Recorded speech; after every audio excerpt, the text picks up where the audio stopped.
What's up, everybody? This is Kyle Record back at you in the review, and today we'll be taking a look at the WWE Elite Series 111 Finn Balor. Yeah, it's pretty excited for this one, like to finally have a Judgment Day Finn Balor in the collection. I mean, I've been wanting to have a Judgment Day Finn Balor for a while, and just an updated Finn Balor in general, because the last one I got was like, what, the Top Picks one in the Rainbow Pride gear from like, what, 2019 or something? So yeah, it's been a while. Anyways, I wasn't too sure about this one at first, but after seeing it in person, I was like, you know what? Why not? Anyway, so here he is. So I picked this one up, and along with Ricochet, I got Ricochet from Amazon, and I got this bad boy from Target. So if you haven't seen my Ricochet review from the other day, check it out if you haven't seen it. We're moving on to Finn Balor here. Looking forward to see how this figure turned out. But first things first, packaging. We got an awesome picture of Finn there. I love that expression. Series 111, Finn Balor. On the side, of course, picture of Finn Balor, Series 111, Elite Collection, of course. On the back, picture of Finn, bio and career highlights. You can pause right there if you want to read. And some stats right there. Whoops. You can pause right there if you want to read. And below the other figures in the set, Trish Stratus, of course, Tony D'Angelo, Ricochet, of course, Finn Balor, Sandman, and Cody Rhodes. Trish, pass. Tony, pass. Ricochet, reviewed him. Check it out if you haven't seen it. Finn Balor, obviously reviewing today. Sandman, I have him. I'm just waiting to get my hands on the chase, and I'll do a 2-in-1 review. Cody, absolutely love the gear, so definitely going to pick him up. So stay tuned for reviews of Sandman and Cody Rhodes in the future. And check out my review of Ricochet if you have not seen it already.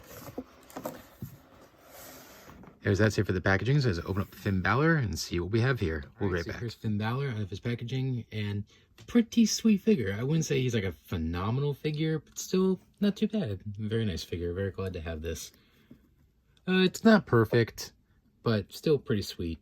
Anyways, let's get right into it. First of his accessories, comes with 3 pairs of hands. He's got the pair of fists, the standard grips. And of course, they got the tattoos on the hands there, so very nice touch. And finally, I thought these were pointer fingers, but no, I guess you could say they're kind of like trigger fingers that he does. I think we've seen this hand molding before with previous Finn Balor figures, so that's a nice touch. And finally, he comes with this really cool jacket. I love the material on it.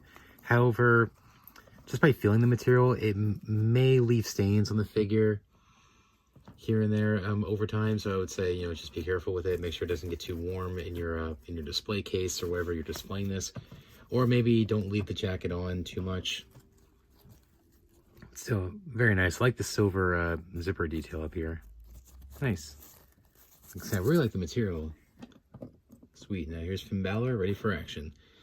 Starting off with the face scan, I think we've seen this face before in the past. I mean, if it's not, it's very similar, and I just don't care for it that much. I mean, the expression is and plus, I don't even think it really looks like Finn. I mean, Mattel has made some really great face scans for Finn, and this is probably near the bottom of the barrel for me. Like I said, I don't really see his likeness in that face, and I don't care for the expression.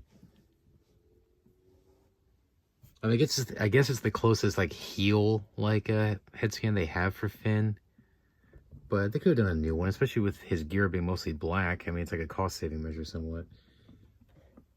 So they didn't really have to put much budget into this one because his gear is mostly black. So I think they could have had enough of the budget to maybe give him a new face or something. But whatever. Maybe next time. Maybe his next figure will.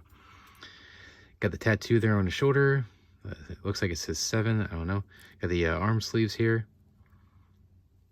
The X there. Of course, got his hand tattoo. This is actually my first Finn Balor figure with either of these tattoos. That's a nice upgrade for my collection. Very nice tattoo. Then moving down to the gear, got the purple X there. Of course, the purple on the inside of his legs. And the towel molded. I'm sure you could take that off if you wanted to, because it's just molded it and then they just glued the towel in there, similar to what they used to do with the Uso figures back in the day. And the pattern with the white, black, and purple continues down, all the way down to his shoes, which I do not like these shoe mold. This is basically the John Cena shoe mold, and it gets very loose over time quite a bit. Like, I cannot stand this shoe mold. Every time they use it, I mean, I get he kind of wears sneakers nowadays, but can we get a new shoe mold, for God's sake? one that's not going to get so loose over time you can barely make the figure stand. Luckily, mine are nice and tight, but over time it is going to get super loose where he cannot stand up at all. For a quick little comparison, here he is with Dominic Mysterio from Series 109.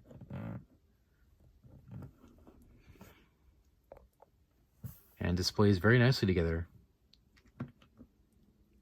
Awesome.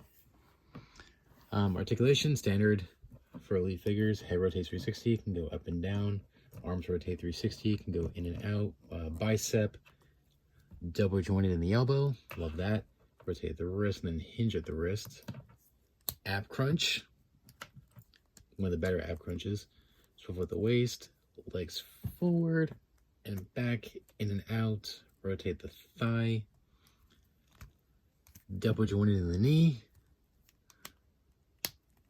No swivel in the calf, but we do get a swivel at the upper part of the shoe. We do get a hinge at the ankle, but I don't want to mess with it too much so that way it doesn't get loose. And the slight ankle pivot. So, not bad. They get pose as well. I think this is going to be a fun figure to pose for the Judgment Day.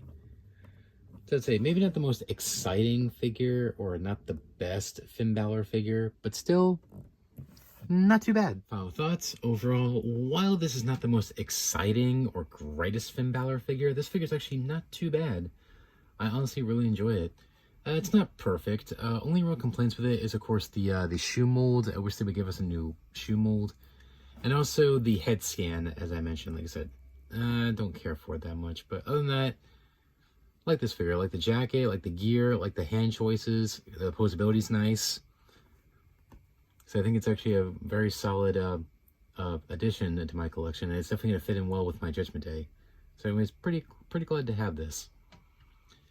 So I'd say it's pick your poison. Which one you prefer, this one or his previous one?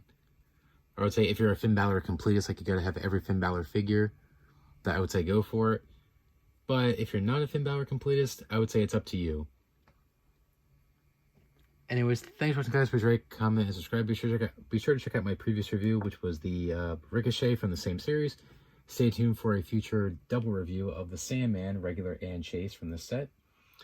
And also, make sure to subscribe and ring the notification bell so you don't miss a single review.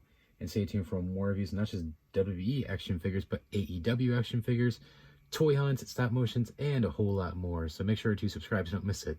Anyways, thanks for watching, guys. Please rate, comment, and subscribe. Until next time, remember, you can't touch my dream, and you can't touch my soul. I'm out. Take care, guys.